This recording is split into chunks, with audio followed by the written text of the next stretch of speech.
క్రీస్తునందు ప్రియమైనటువంటి సంఘస్థులారా, యేసుక్రీస్తు నామమున మీకు నా యొక్క శుభాలను మరియు వందనాలను తెలియపరుస్తూ ఉన్నాను. ఈ అవకాశం ఇచ్చిన త్రియేక దేవునికి, సంఘ కాపరి గారికి, స్త్రీల వైస్ ప్రెసిడెంట్, సెక్రటరీ, స్త్రీల కమిటీ వారందరికీ కూడా హృదయపూర్వకమైన వందనాలు తెలియపరుస్తూ ఉన్నాను. ఈ ప్రత్యేక సమయంలో కొలస్సీలకు రాసిన పత్రిక 3వ అధ్యాయము 18వ వచనాన్ని మనము ధ్యానించుకుందాం. దేవుడు నాకు ఇచ్చినటువంటి తలంపును బట్టి ఈ అంశానికి నేను ఏమని టైటిల్ ఇవ్వడం జరిగింది అంటే, పరిపూర్ణమైన స్త్రీ యొక్క లక్షణాలు. పరిపూర్ణమైన స్త్రీ యొక్క లక్షణాలు. ఇవి 10 ఉన్నాయి. 10 చెప్పను. ప్రభు నన్ను నడిపించిన కొలది, సమయం ఉన్న కొలది మాత్రమే నేను చెప్తాను. వాటిలో 5 ముఖ్యంగా చెప్తాను. పరిపూర్ణమైన స్త్రీ యొక్క లక్షణాల అంశము. వాటిలో భాగాలు ఏంటంటే, 1 విధేయత కలిగిన స్త్రీగా ఉండాలి, 2 లోబడే స్త్రీగా ఉండాలి, 3 భయము భక్తి కలిగిన స్త్రీగా ఉండాలి, 4 గౌరవ మర్యాదలు కలిగిన స్త్రీగా ఉండాలి, 5 మేలు చేసే స్త్రీగా ఉండాలి. ఈ 5 అంశాలను మనం తెలుసుకుంటాం. పరిపూర్ణ స్త్రీ అనగా అర్థం ఏంటి అంటే, అన్ని లక్షణాలను సమృద్ధిగా కలిగి ఉన్నటువంటి స్త్రీ అని అర్థం. అన్ని లక్షణాలంటే ఏ లోపాలు లేకుండా, లోపాలు ఉంటాయి, సరి చేసుకుంటూ వారి జీవితాన్ని కొనసాగించేటువంటి వారు. అయితే పరిపూర్ణ స్త్రీగా ఎప్పుడు చెప్పబడతావు అంటే, మనలో గుడ్ క్వాలిటీస్ ఉండాలి, గుడ్ బిహేవియర్ ఉండాలి, గుడ్ హ్యాబిట్స్ ఉండాలి, మరి గుడ్ థాట్స్ ఉండాలి. కొంతమంది థాట్స్ క్రిమినల్గా ఉంటాయి, కొంతమంది బిహేవియర్ చాలా బ్యాడ్గా ఉంటుంది, కొంతమంది వర్కర్స్ గుడ్ వర్కర్ అయి ఉండాలి, తర్వాత గుడ్ బిలీవర్ అయి ఉండాలి. విశ్వాసం లేకుండా నేను విశ్వాసం కలిగిన స్త్రీని అని చెప్పుకుంటే అది విధేయత కింద, పరిపూర్ణ స్త్రీ కింద రావు. ఇవన్నీ ఎవరైతే కలిగి ఉంటారో వారినే పరిపూర్ణులు అంటారు. నిజానికి లోకపరంగా స్త్రీలకు ఒక అంచనా వేశారు. ఏంటంటే, ఒక స్త్రీ కానీ పుట్టింది అనుకోండి, ఆమెకి 25 మార్కులు వేస్తారంట. ఆమె మెచ్యూరిటీ అయ్యి కొంచెం మంచిగా బాగా ఒక స్థాయిలోకి వచ్చి ఒక పలుకుబడి కలిగినటువంటి హైయర్ ఎడ్యుకేషన్ చేసింది అనుకోండి, అప్పుడు ఆ స్త్రీకి 50 మార్క్స్ వేస్తారంట. వివాహం అయిన తర్వాత 75 మార్క్స్ వేస్తారు. ఇంకా అమ్మాయి అబ్బాయి పుట్టిన తర్వాత 100 మార్క్స్ వేస్తారు. అప్పుడు పరిపూర్ణమైనటువంటి స్త్రీ అని లోకం గుర్తించిందంట. అయితే దేవుడు ఇవన్నీ గుర్తించడు. నీకు 25 మార్కులు వేస్తామా, 30 వేస్తామా, 70 వేస్తామా, 100 అయ్యేం కాదు. దేవుడు నిన్ను నన్ను ఆయన మన గర్భం ద్వారా పుట్టడం వల్లనే, స్త్రీకి పుట్టడం వల్లనే ఆల్రెడీ మనకి 100 మార్క్స్ వేసేసాడు. కాబట్టి మనము పరిపూర్ణమైన స్త్రీలముగా ఉండాలి అంటే కొన్ని మంచి లక్షణాలను తప్పనిసరిగా కలిగి ఉండాలి. వాటిలో 1 విధేయత కలిగిన స్త్రీగా ఉండాలి. ఇప్పుడే చదివాము కొలస్సీలకు రాసిన పత్రిక 3వ అధ్యాయము 18వ వచనం.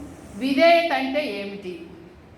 విధేయత అంటే తగ్గించుకోవడం, విధేయత అంటే మాట మీద నిలబడడం, విధేయత అంటే బాధ్యతగా పనిచేయడం, విధేయత అంటే నీకున్న గౌరవాన్ని నువ్వే కాపాడుకోవడం, విధేయత అంటే ఎదురు ప్రశ్నించకుండా ఏది చెప్తామో అది చేయడం, విధేయత అంటే నిత్యము నేర్చుకునే స్వభావాన్ని కలిగి ఉండడం. ఒక వయసు వచ్చాక నాకే చెప్తారా అంటారు. లేదు, ఇంకొంచెం తెలివిగా ఉన్నాం అనుకోండి, అసలు నీ చదువు ఎంత, నా చదువు ఎంత అంటాం. అట్లా విధేయత అంటే ఎప్పటికీ నేర్చుకునే స్థాయిలోనే ఉండడం. విధేయత అనగా ప్రతిఫలాన్ని ఆశించకుండా ఉండడం. ఈ దినాల్లో చిన్న పని చేసినా డబ్బులు అడుగుతున్నారు.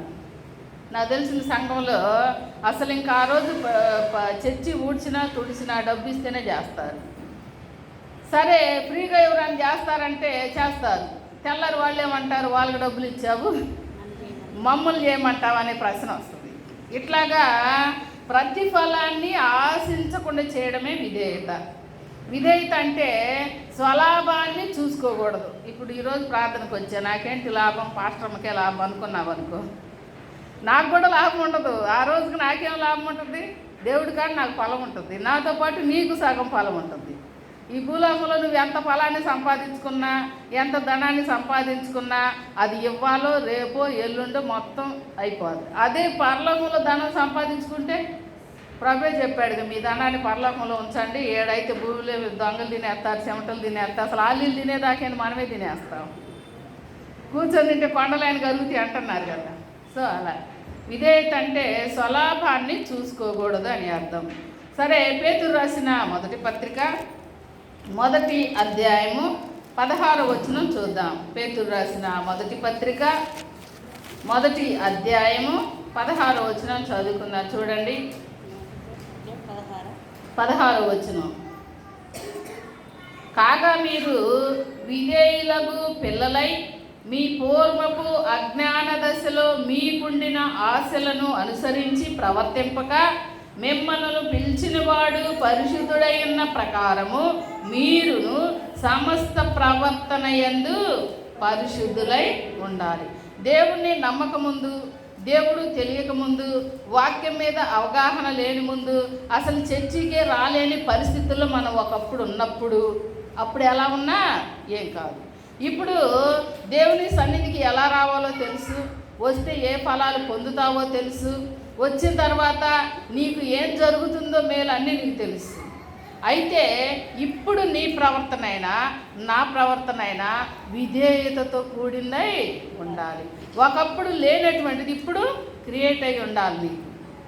ఒకప్పుడు నీకు పాత అలవాట్లు, పాత పద్ధతులు, పాత తలంపులు, పాత ఆలోచనలు ఒకప్పుడు ఉంటాయి. కానీ ఇప్పుడు ప్రభువు తెలిసిన తరువాత నీ యొక్క పాత అన్నీ కూడా మారిపోయి క్రొత్తగా ఉండాలి. క్రొత్తగా ఉండాలంటే క్రొత్త చీర కట్టుకొని రామని కాదు, మన ఆలోచనలు క్రొత్తగా ఉండాలా, పరిచర్య విషయంలో నీ ఆలోచనలు క్రొత్తగా ఉండాలా, దేవునికి ఇచ్చే విషయంలో కూడా క్రొత్తగా ఉండాలా. ఇలా కాబట్టి సమస్త విషయాలలో మనము విధేయతను కలిగి ఉండాలా. తల్లిదండ్రుల పట్ల విధేయత కలిగి ఉండాలి. ద్వితీయోపదేశకాండము 31వ అధ్యాయము 18వ వచనాన్ని చూస్తే, మోషే ఆనాడు ధర్మశాస్త్రాన్ని రాసినప్పుడు తల్లిదండ్రుల పట్ల మీరు విధేయులై ఉండాలి అని వ్రాసాడు. ఇది పిల్లలకి, మగ పిల్లలకే కాదు, అందరికీ ఇది వర్తిస్తుంది.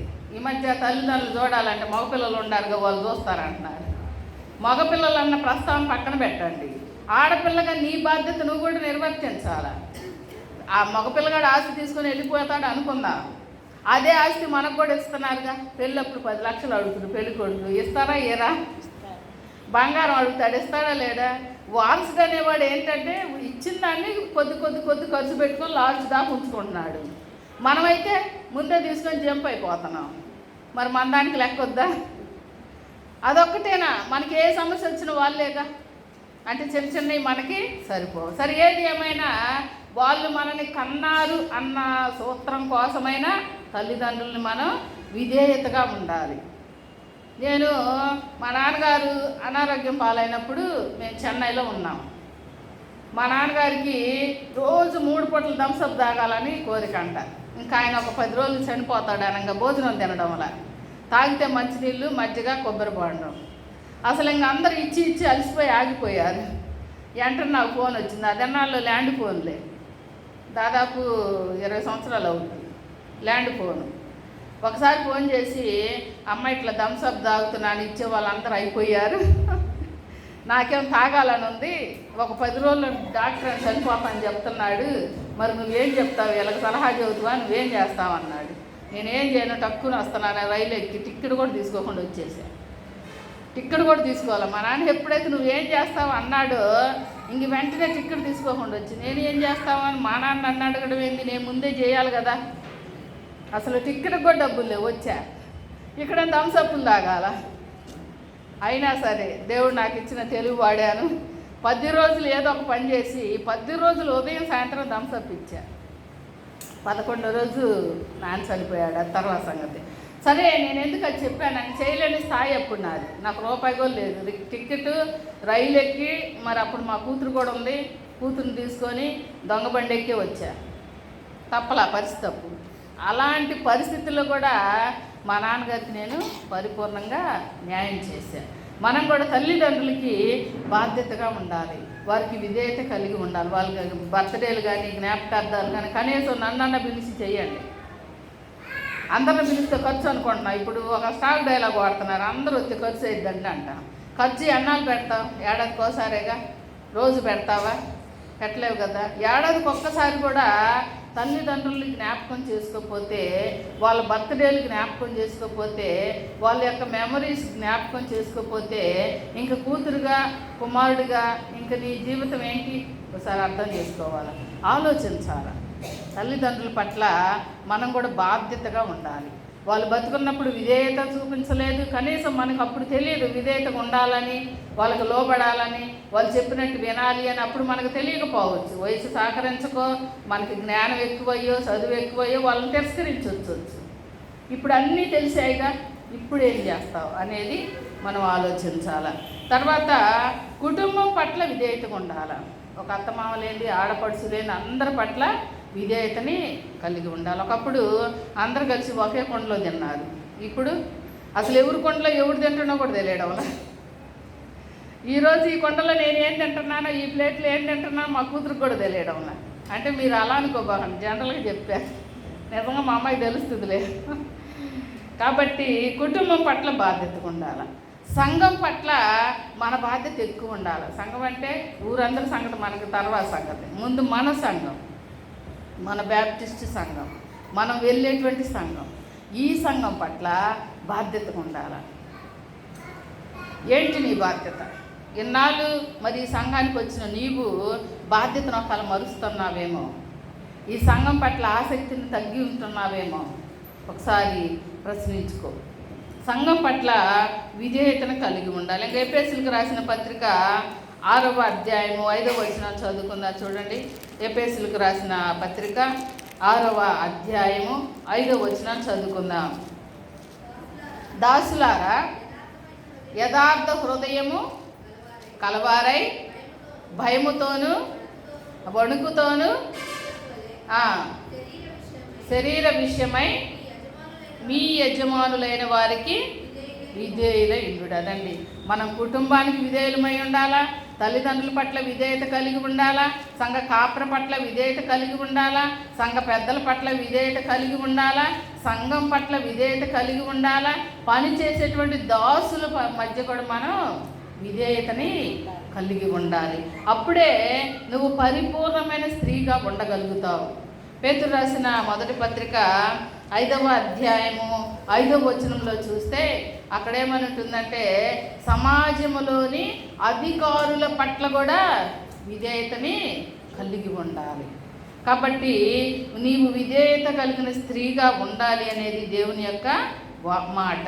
రోమిలకు రాసిన పత్రిక 5వ అధ్యాయము 19వ వచనం చదువుదాం చూడండి.